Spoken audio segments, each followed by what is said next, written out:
Galen, how did we come up with the 400 acre figure?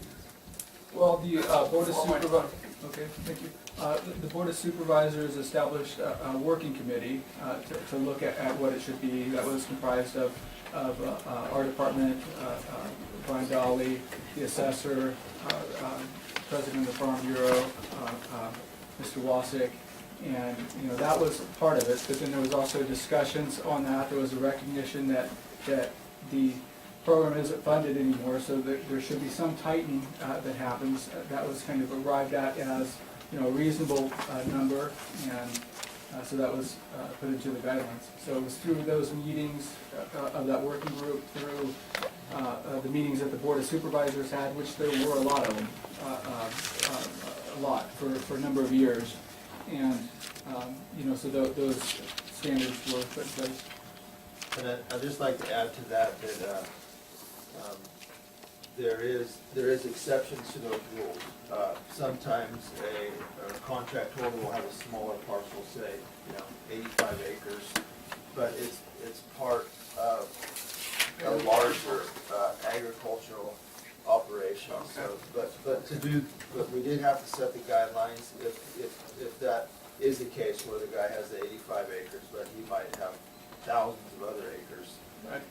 We do have to be consistent with the new policies, send him a notice of non-renewal, and then this would be the time where he could come in and protest and say that, well, although this 85 acres doesn't meet the criteria, it's part of my, 5,000 acre farm operation. So then at the board's discretion, we can, grant the waiver. I don't want to cloud the issue, but what if they have wells on there that they're not utilizing, and down the road they use them, or they get that 400 acres?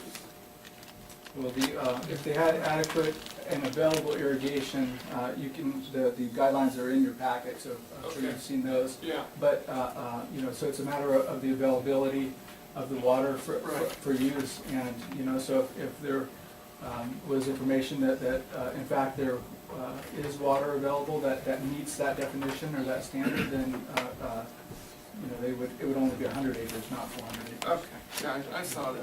So they can come and reply, right? If I could respond to Mr. Hammond, historically over the years, the state with the program, it was their program, they funded it and did that. They had guidelines that they established. So we just followed their guidelines. More or less, but Yeah. over the years, everything was thrown into the program because, the state was paying. It was a way to get the state to give money to the counties. And so, using the idea, well, here's 50 or 75 or under 100 acres here, but it was part of a larger, land holding. They were given kind of a wink and a nod and allowed to be in. So there were a number of properties that I think that were included in the program for a variety of reasons that accumulated over 30 years. Then when the state decided to defund the program and walk away from their obligations there, it became something that the county basically had to either sustain or just get rid of altogether. It was our money that we're now talking about, not their money. That's when, starting about 2008, 2009, began the rumblings, and it accumulated in October of 2009 with the adoption of Resolution 50, which is in our packet.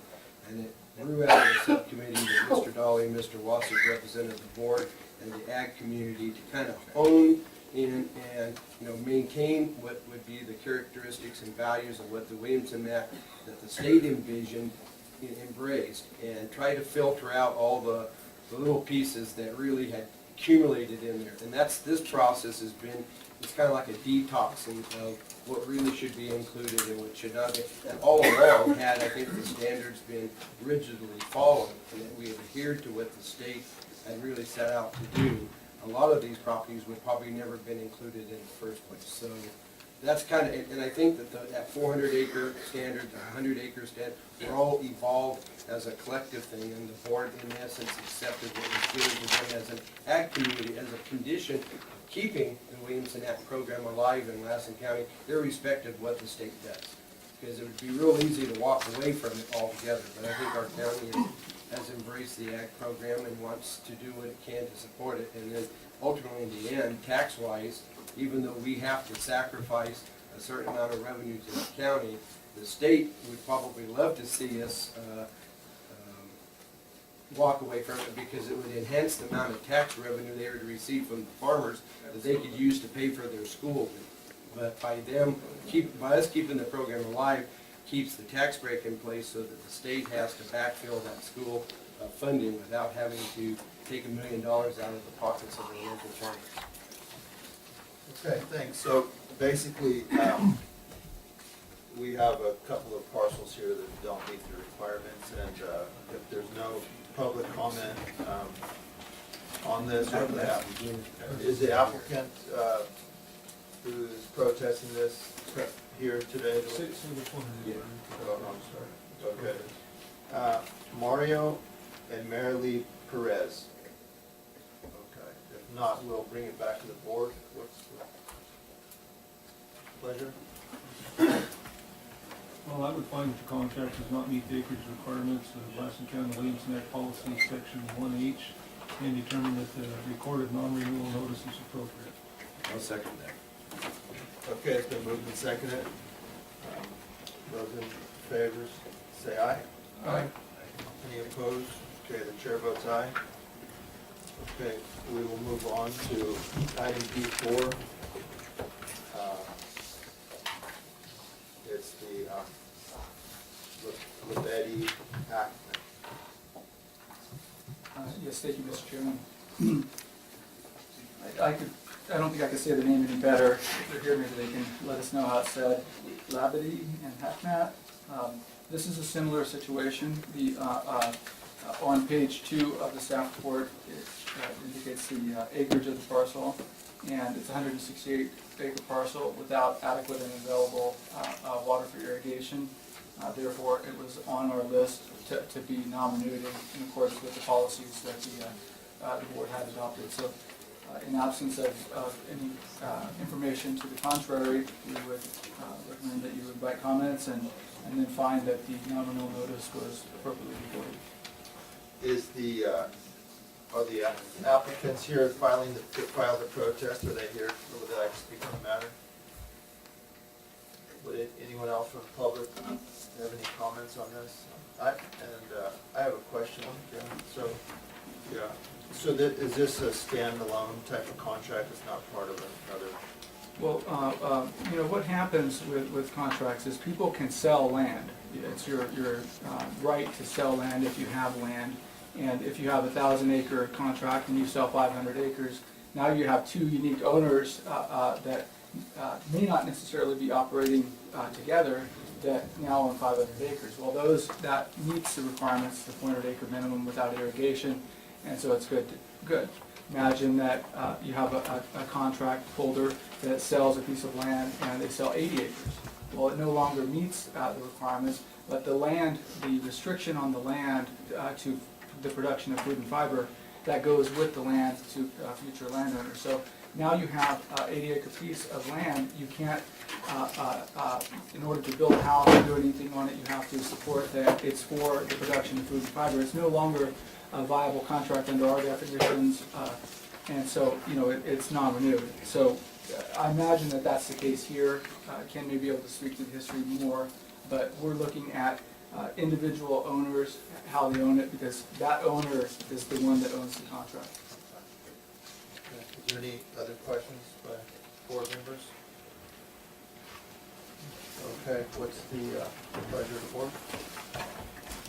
I would find that the contract does not meet the acreage requirements of Lassen County Williamson Act Policy Section 1H, and determine that the recorded non-renewal notice is appropriate.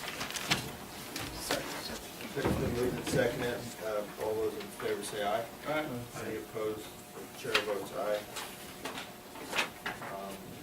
We'll move on to D5. Thank you, Mr. Chairman. And this, in fact, is I think one of the contracts that you alluded to at the start, which I is. just want to give the name of it. I'm sorry, I apologize. This is Thomas D. Swickard, and it's a protest of a non-renewal notice that was filed in October. So, you know, this is, the unique owner here doesn't have sufficient land to be in the program. Thus, it was on the list from the assessor to be non-renewed. You know, there is, you know, I think the landowner may be able to testify. There, you know, may be some connection to other operations that are happening. And that brings into question some of the things you were talking about at the start as far as you know, how that's taking place. But in and of itself, this you know, unique landowner does not have sufficient acreage to meet the requirements, and so it was on the list. Okay, very good. Okay, I see the applicant is here. Would you like to talk on this matter? Please.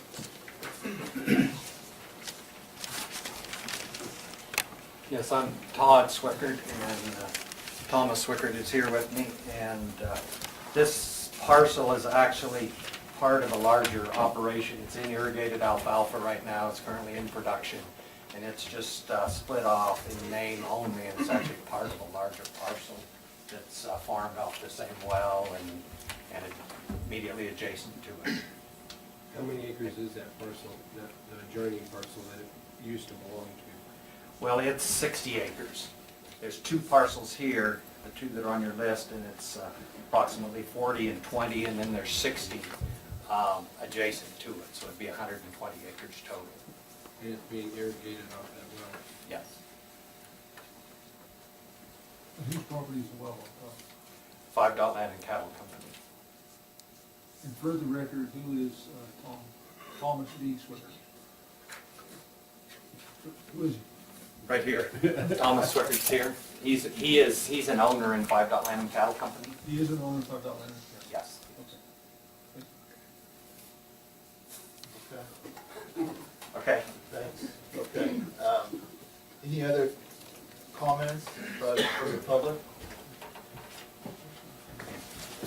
Okay, we'll bring it back to the board. It's a pleasure of the board.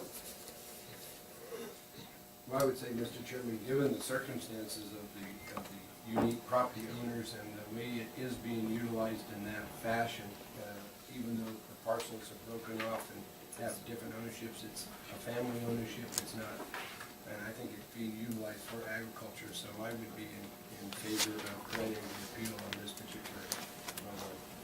And, yeah, this is a good example of exactly when we made the policies, why we had to allow for You know, exceptions. the idea being at some future time, if this parcel was to be sold to another interest and it was not being irrigated and used as part of that larger operation, and it basically would be dry land at that point, then it would be worthy of being removed from the program. Right. This is the fact it's being irrigated as part of something that's more than 100 acres combined together.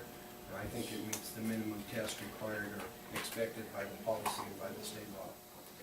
And I would second Jim's motion to, Was that about? Yeah, I would make that in the form of a so I motion. would second that, and then I'd have some more discussion. Sure. So- Okay, so we have a motion and a second to grant the appeal. Can I help with that? Yeah. The action that you're contemplating would be direct staff to record a notice of withdrawal of the notice of non-renewal. Okay, very good. So, okay, so we have a motion and a second, and now we're gonna have some Yes, discussion. I'd like to go back to Mr. Swickard if I could. Is the adjoining property where the ag well is on, is it also in Williamson Ag Talk? Yes. Okay. Sure. Okay, so, alrighty, so we have a motion and a second, we'll vote. All those in favor, say aye. Aye. Any opposed? The chair votes aye, so. Okay, so you're. Just state again how we granted it, just state for the recording what actually. Well, the action that you took, my understanding of the action, Susan has reported that, is that you directed staff to report a notice of withdrawal of the notice of non-renewal. You based that on a finding that you had made that the land was associated with and managed with adjoining property owners, so therefore it did meet the requirements. During the property, if you same ownership. I'm aware of what we did, I just wanted for the recording to be stated with the right verbiage. So thank you for that. Okay, so we'll move on to item D6, the Jack Rabbit Property LLC. Yes, thank you, Mr. Chairman. This is Jack Rabbit Properties LLC. They filed a protest of the non-renewal that was filed. It was filed by Arlo Stockham, if I'm saying it right, on behalf of Jack Rabbit Properties. I understand that he is going to be in the audience, although I have a letter here that I received yesterday that I'm going to hand out, states that he wouldn't be here, but I think he has reversed that. So I'll start with giving you this new correspondence.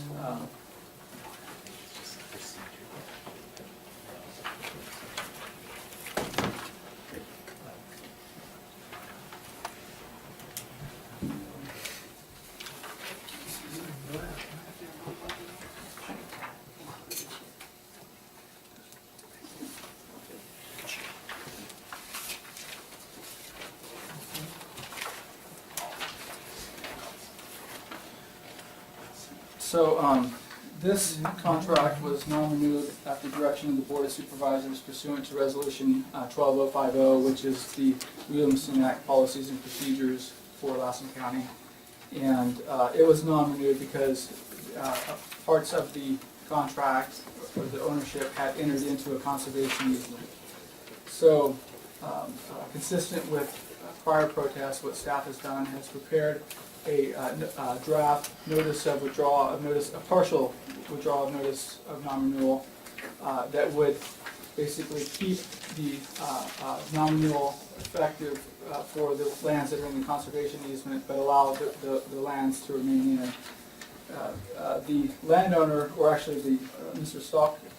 Stockham, I'm saying it right, please excuse me, in his letter you'll see he yesterday articulated that they would rather have if any portion of a parcel, of an assessor parcel, which isn't the same as a legal parcel, of course, if any portion of an assessor parcel is affected by the conservation easement, that the non-renewal be maintained for the whole property. Whereas we had just maintained the non-renewal for the portion that was in the conservation easement. So they go a step farther, and more is taken out under that scenario that is articulated in the letter there. But it would be consistent with the policies. It goes a little further than you have to go. That said, the landowner in any year, and the county in any year, can file a notice of non-renewal. So this is something that is within their authority to do. Anyway, they could have a non-renewal. So staff doesn't have an issue with it. I understand the property owner's agent is here. Perhaps could talk about it more. But that would change the draft partial withdrawal notice of non-renewal that is in the file. It would just be based off of assessor parcel numbers that are have a portion of the property in the conservation easement. So if what we're going to do is a little different than what's in the file, would we have to have the discussion and re-agendize? No, I don't think so. I mean, it's in my opinion, and council can say something, it's the action that's under debate here that we're playing with, and you're fine tuning that action instead of saying, okay, well, we're gonna split hairs and have a parcel and keep the part that's part of it in, part of it out. We're just gonna say, the whole thing is out of the Williamson Act. Okay. So that's within that realm there. It's the policy parts of it are for the board to discuss and weigh the merits of. I just wanted to point out that absent this, it is a landowner's right to non-renewal. Okay, thank you. Do any board members have questions? I have one question. Do you happen to have something like this you can put up on the overhead? It's a little clearer picture for everybody. That wasn't from us, that was from the applicant, and we don't. I don't know if if the agent for the landowner is here, they may. You know, just bring them. So, you know, we have an overhead and we can do that if he has that available, but we don't have it available. So we'll go to the audience, we'll start off with the property owner's agent.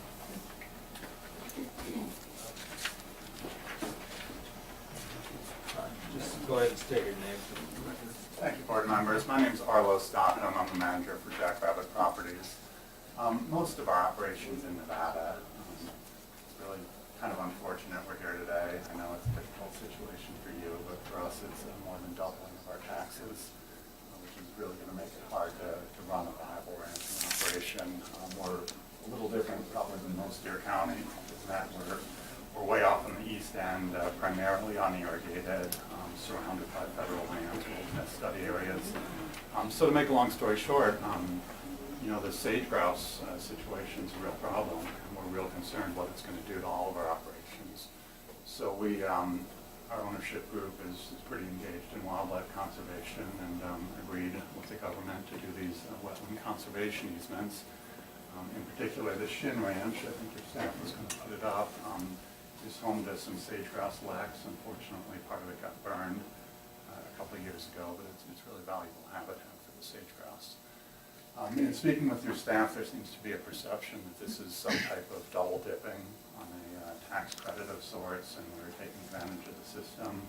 But really, it's just getting compensated to convert some of our ranching resources, land, water, staff, to wildlife purposes, and getting fair compensation for that.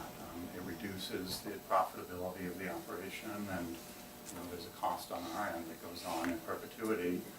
Our wetland restoration budget, our cost share is going to be over $500,000. The government's spending close to $3 million, so that's going to be a big driver of employment. So to make a long story short, you know, our first preference would be that you reconsider this policy to yank out especially wetland conservation easements from the Williamson Act program. It's going to put us in a very difficult situation. Our taxes in California are already quite a bit higher than comparable property in Nevada, and we just don't see how it can compete. That being said, we understand that's a long shot. You've already approved your policy, so if you're not going to do that, I think your staff articulated well our preference to keep what's not in a conservation easement under Williamson Act. The reason we don't want to split parcels is it's really pretty small pieces of few parcels were withheld from the conservation easement. That's because they have barns and other type of ranching structures that the government didn't want included in the easements. So it didn't make a lot of sense to have, you know, a barn site be within the Williamson Act, but the actual agricultural land not in the Act. So if you are going to take us out of the Williamson Act program, we request you just do it by parcel boundaries. And I put in that memo yesterday the resulting acreage and parcels that would be involved.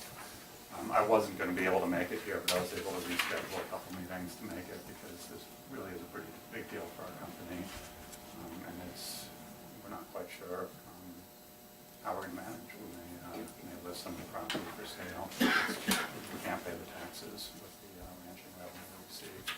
So thanks for your consideration. I'd be happy to answer questions. Sure, and then if you could just, stand by, I just want to talk, I want to, Ken Bunch of, because when we did talk about adopting the policy, we did have a lot of discussion on the tax, you know, ramifications of non-renewals on property that were in conservation easements, and as it was explained to us, there wouldn't really be any tax consequences because with the conservation easement, you know, what you could do with the land is very limited, and therefore would have the value would be, you know, assessed accordingly. So A couple of points I'd like to speak to. Ken Bunch, Lassen County Assessor. Maury, Gailey, got overhead as well. For the record, the recorded documents show the property owner was paid $4,219,000 for the development right, the easement rights. So perhaps the government is paying $3 million, property owners paying $1 million, but they're getting that $1 million, it appears, from the taxpayers. So it's a $4.2 million easement. The total savings for Williamson Act were $16,600 in the current year of property tax savings. Taking these parcels, taking them out of Williamson Act will result, well, let me rephrase it. If they were out of Williamson Act right now, the taxes would go about $5,500 a year without regard to the conservation easement. That would have to be considered, but I can't really guarantee what exactly would happen. I mean, there's some very unproductive ground in the county, like Duck Lake, for instance, it can still sell for like $300 an acre. And Williamson Act value of something like that would be like $11 an acre. So I can't really speak to what the savings would be. I do believe that the net would be an increase, but it's, you know, it's a multi-million-dollar property. Taxes could conceivably go up $5,000 a year. The other thing I'd like to make a point of, we're talking about parcels and splitting parcels. What we're doing today is not approving a subdivision. We are not legally subdividing parcels just because we have part of it in Williamson Act and part of it not. And the fact is, I don't think any of us really know what the true legal parcels are out there as defined by the Subdivision Map Act. It would take quite a study to go back historically and see, okay, what is the unit? Basically, the parcels I think this gentleman's referring to are how they appear on the assessor's maps. You know, the same parcel numbers, same map configurations I inherited 30 years ago. So whenever you talk parcels, it can get pretty convoluted. I think the government code has 27 different definitions of what a parcel is. Any questions? Anybody have questions? Ken? All right, thank you. Mr. Chairman, can I add one more thing? Yeah. Galen Norwood, Assistant Director of Planning and Building Services. I just wanted to just mention, the protest has been submitted to us on behalf of the landowner. While we accept that, you know, we have no independent verification of credentials or anything like that. So, you know, especially if there's going to be, if the board were to act on the request and basically have the nominal remain for all the parcels, the portion that is in a conservation easement and isn't, you know, I would propose that there be be direct staff to verify the authority prior to recording the notice. Okay. Can you just explain again then if the parcels that are in a conservation easement, we non-renew? Okay, so consistent with our policy. And what Can I draw on the board, maybe? Please do.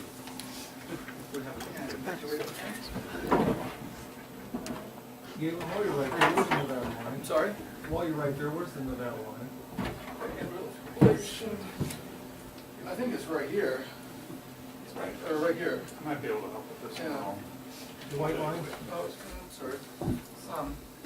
But in relation to the question, so we have, we'll just break this down to one parcel.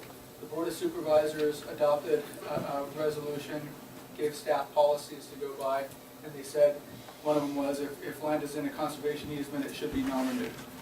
It is to be non-renewed. So imagine that the conservation easement affects this portion of the parcel.